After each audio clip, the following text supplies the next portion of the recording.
I want to look at something Jesus said. It's in Matthew chapter 22.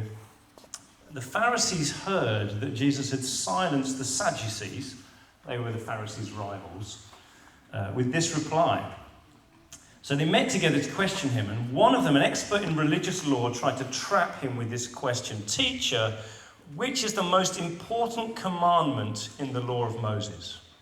Jesus replied, "You must love the Lord your God with all your heart, all your soul, and all your mind. This is the first and greatest commandment. A second is equally important: love your neighbor as yourself. The entire law and all the demands of the prophets are based on these two commandments." Like the greatest teacher with the greatest understanding of the Old Testament, you're like, oh, it's all about these two things. Jesus says the most important thing in your life is to love God with all your heart, all your soul, and all your mind. With every single part of yourself to love God.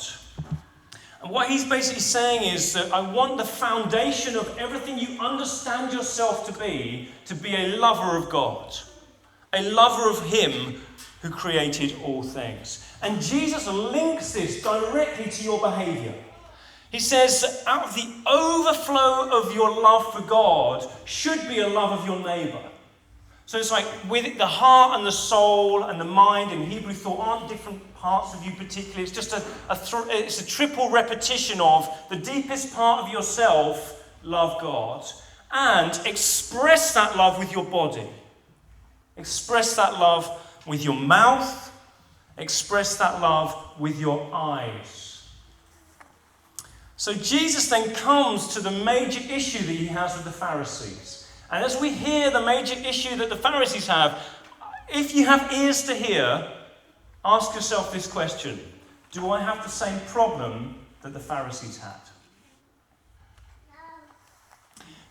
Surrounded by the Pharisees, Jesus asked them a question: what do you think about the Messiah? Whose son is he? They replied, he's the son of David. Jesus responded, then why does David, speaking under the inspiration of the Spirit, call the Messiah my Lord? For David said, the Lord said to my Lord, sit in the place of honor at my right hand until I humble your enemies beneath your feet. Since David called Messiah my Lord, how can the Messiah be his son? The Pharisees see David, King David from the Old Testament stories, the one who slayed Goliath, as the daddy. Do you remember a few years ago, I think it was like an advert for HP sauce or something, like, who's the daddy? Do you remember, it's kind of like, he's the daddy. He's the one, the overall boss of what they think is good and attractive and right in the world. David sets for them what it means to be good and right. And so when they listen to Jesus, they say, well, Jesus, if you say something that David said, we will accept it. But if you say something that goes against what David said, we will reject it. So actually what the Pharisees are saying is that David is the daddy, and Jesus, you're just one of the people who will help us follow David and understand David more clearly. Does that make sense? And then Jesus says, well, who's the daddy's daddy? Who's the daddy's daddy? Because this guy who you said defines what it is to be good, this guy who defines in your mind what it is to be right, to live a good life, he said he had a daddy. He said he looked to somebody who was his Lord. Who was that? And Jesus says, I'm the daddy. I'm the one who even David looked to determine what was good, what was right, what was attractive, what I should do with my life. Okay, stick with me. So let me ask you a question. Who is your daddy? Who's your daddy? Just turn to the person next to you. In the best version of that voice you can get, who's your daddy? Who's your daddy? Sociologists tell us that we in the West have a way of life that we're discipled in from birth. Now, you may not have grown up in the West, and if you didn't, you're just seeing this as somebody who's come into the West. Later on in life, you're looking in and think, and this explains it to you, but if you grew up in the West, you probably don't realize this is what you've been discipled in from birth, from the moment you're born. They call it now three things: a culture of expression, that you nurture yourself through consumption, and the point of your life is self-actualization. Let me just explain these three things to you. The most important thing is for you to express yourself. Express yourself. That's the most foundational understanding of the West. And then that you use things, you consume those things to help yourself become that person who you know you are. And that if you get that all right, you eventually live into a place that we call self-actualization. Let me give you an example. I set my goals. I define my identity. I define my sexual identity. I'm a player. I'm a married person. I'm gay. I define my financial identity. I'm rich man. I'm poor. I've come from a poor background. I'm working class. I'm middle class. We define our identity on our work. I'm intelligent. I work hard. I'm a millionaire in the making. I'm an Instagram influencer in the making. This is who I am. I define who I am. I look inside myself. And then life is about me expressing that. And so what I do is I pop to Asda or Waitrose and I buy either vegan food or the latest microwave meal. And I feed myself. I go onto Netflix and I choose the programs that feed me and help me feel good. I might like to sleep a lot or a little, depending on what's going to help nurture me. And I consume these things. I consume online content that might educate me about the latest trends. Or they might educate me about a particular skill that I want to get so that I can become who I know I want to be. I might consume relationships. Or I might, as many increasingly do, consume porn. Or consume marriage. Or consume people that nourishes me. The question is this good for me? If you are going to make me feel good and help me feel nourished and help me feel like I can be who I should be, then I consume you. I say yes. But if you don't, then I say no. And so each of us finds a way of life that is, I want to find the job that enables me to be who I truly am. To find the clothes, the things I wear that enables me to show people who I really am.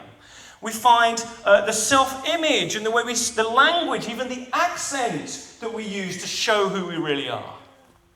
And if we get all of that right, I can live my best life. And we see increasingly they're living their best life. They're living their best life. They've got it. They're living their best right. This is called expressive individualism. And if you look at even the news over the last few days, you realize that the ability for me to choose and to express myself is the primary thing that most people in this world now care about. The most significant political debates are about choice. I should be free to choose what I want to choose. Now, this is just what we're trained in from birth.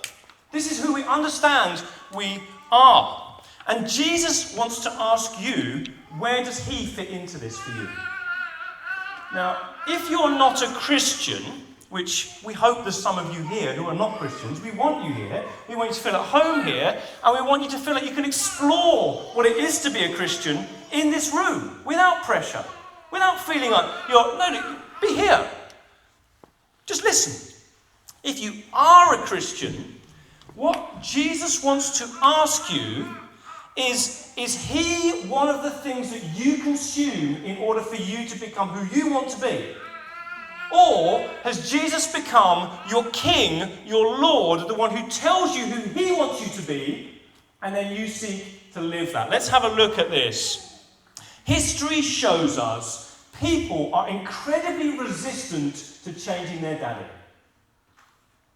History tells us people are incredibly resistant to swapping out who they think their desires and goals they think they want, their daddy. The Pharisees had David as their daddy. God himself empowered with all miracles, all wisdom, all love was right in front of their eyes, but they would not change their daddy. What did they do with him? They sent him to the cross.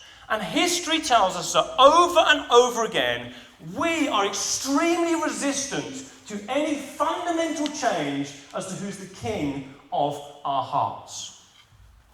We are, perhaps many of us, let me just give you an illustration of this, the East India Trading Company. Has anybody heard of the East India Trading Company? The East India Trading Company. The East India Trading Company in 1757 probably ruled over a third of the planet. They were, if you think Google and Apple are big companies, the estimate is that in its day, the East India Trading Company was 100 times bigger than any individual company that there exists in the planet today, in terms of influence, in terms of how the proportion of global trade that it had.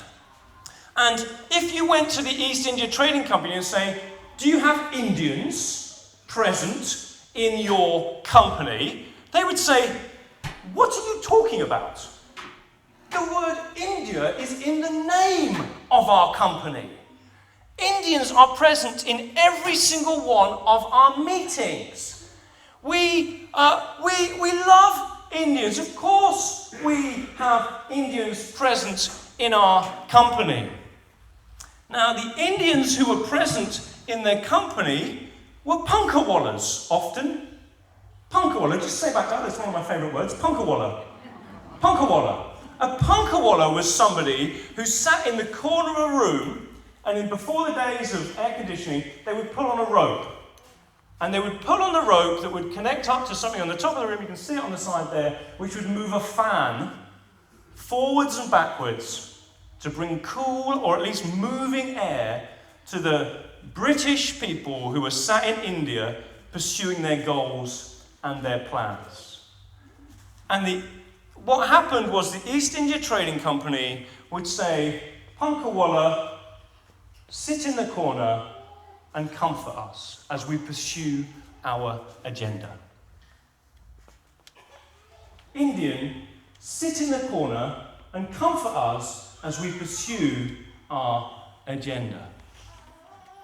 In 1757, the East India Trading Company was one of the largest entities in the entire world.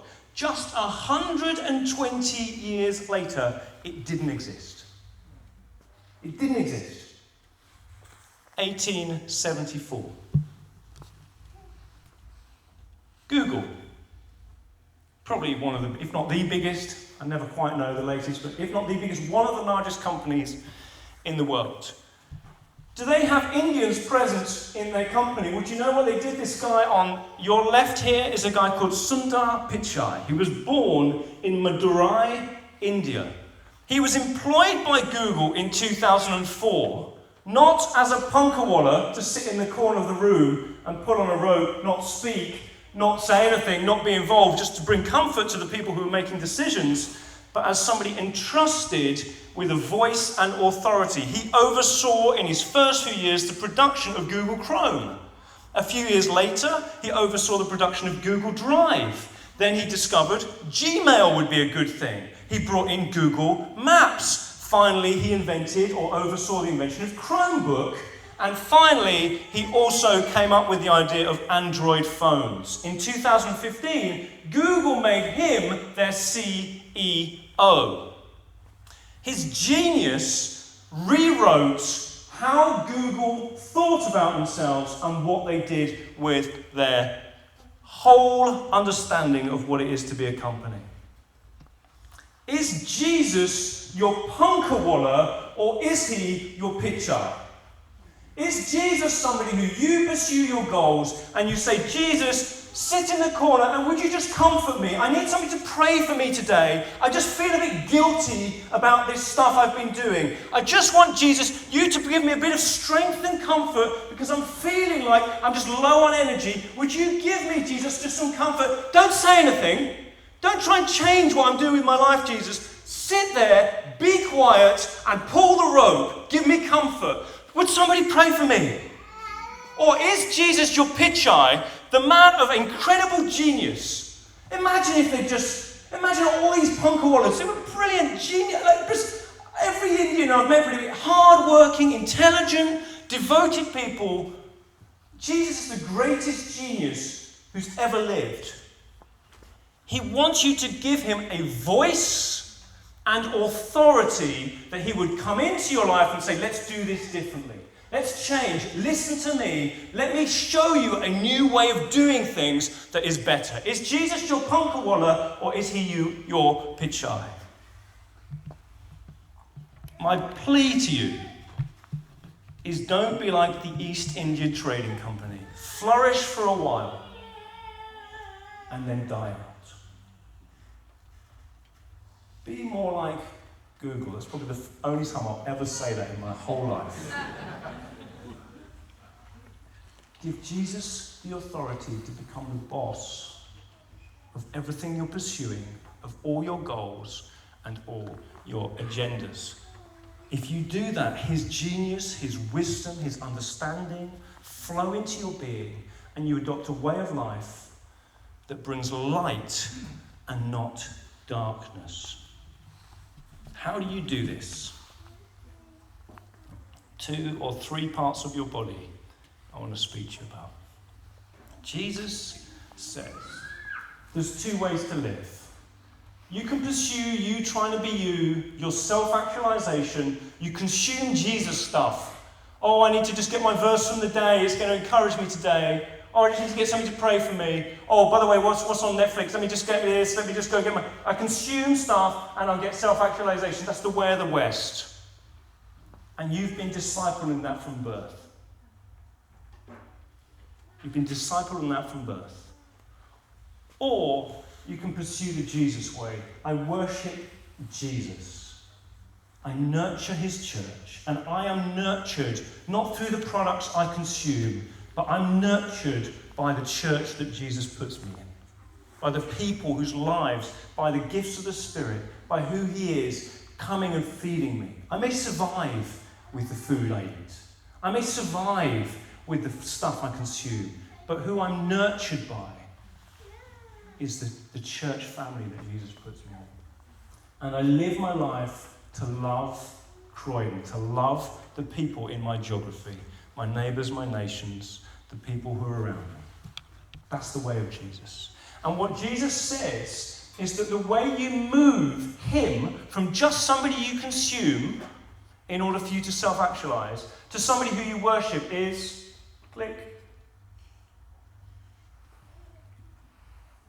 thankfulness and first fruits. Jesus says this, the eye is the lamp of the body. If your eyes are healthy, your whole body will be full of light. But if your eyes are unhealthy, your whole body will be full of darkness. Just listen to that. Your eyes. Your eyes determine whether you have light in your whole body or dark in your whole body. Your eyes, what you look at and how you look determines how you are. If any of you feel any darkness inside of you, change what you look at and change how you look at it. That's what Jesus says. Let me ask you a question. Do you look at people as commodities to satisfy you and nurture you to achieve what you want to achieve in your life? In the early 1900s, there was a guy called Sigmund Freud. Who's heard of Sigmund Freud? He is considered to be the maker of the modern mind.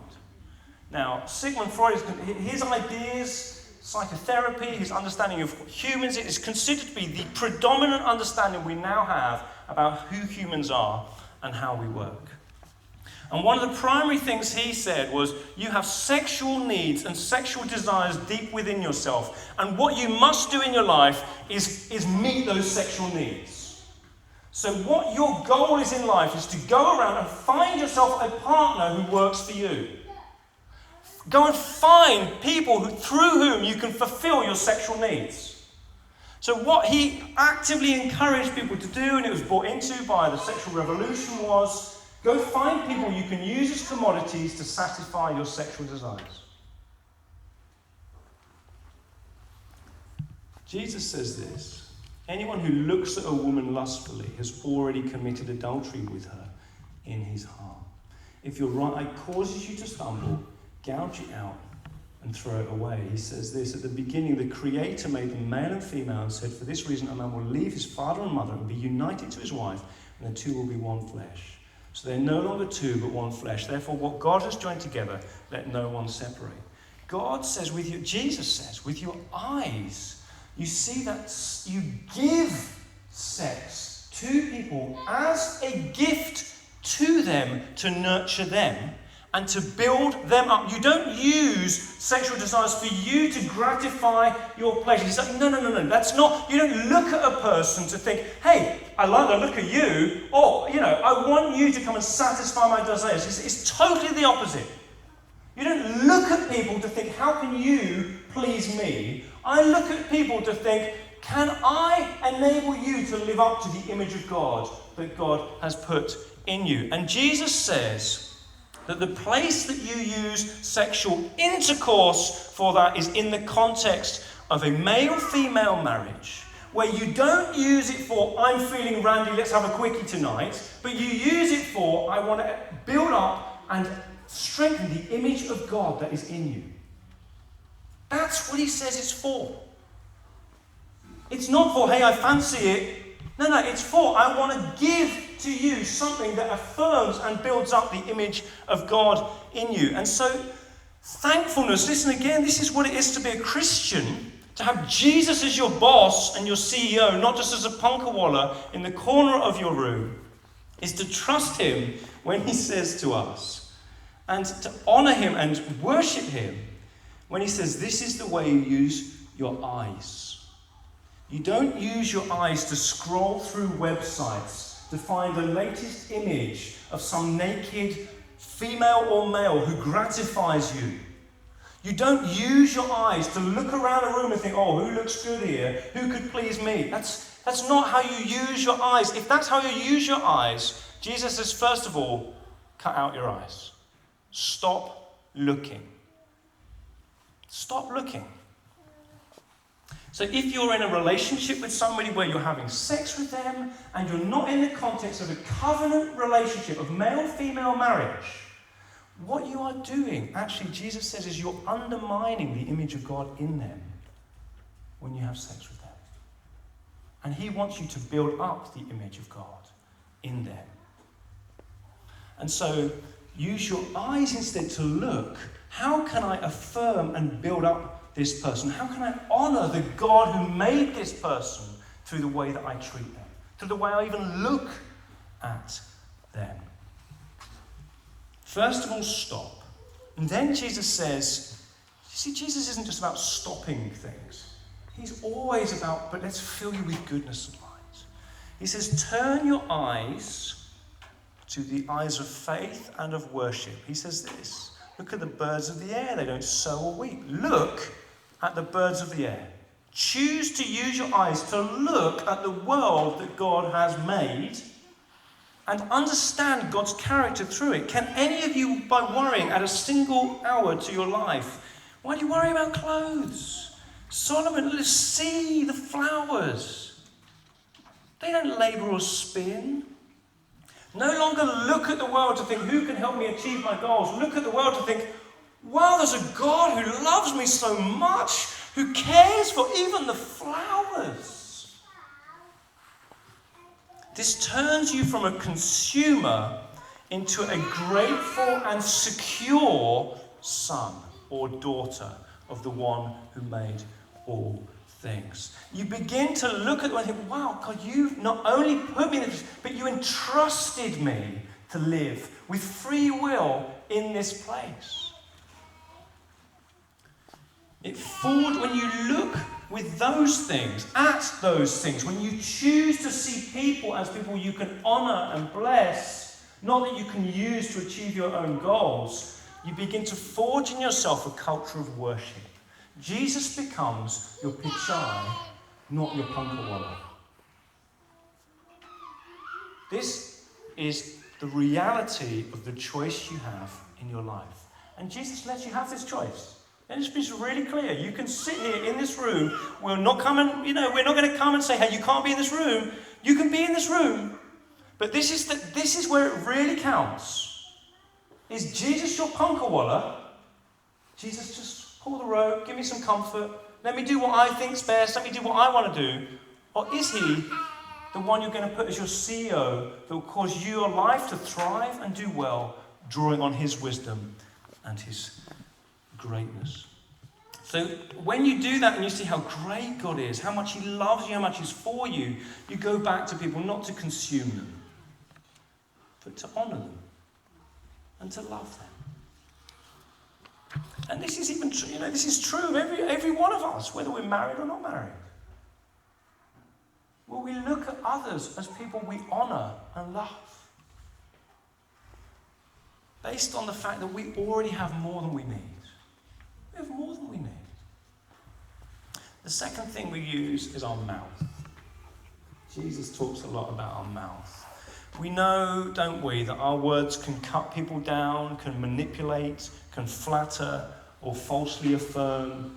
We can use our words to try and get people to do what we want them to do so that we can self-actualize. We can use our words so that if somebody stops us doing what we want to do, we cancel them or we turn others against them. Our words, our mouth is hugely important. Jesus says it. The things that come out of a person's mouth come from the heart, and these defile them. The things that you say show what's in your heart, and they can defile you. So Jesus says, anyone who says to a brother or sister, "Raka," which means you fool, is answerable to the court, and anyone who says you fool will be in danger of the fire of hell. So what does he want us to do with our mouths? He's like, be careful what you do with your mouth. Because what you can do with your mouth is just use it as a tool to consume what you want to consume so you can achieve your goals in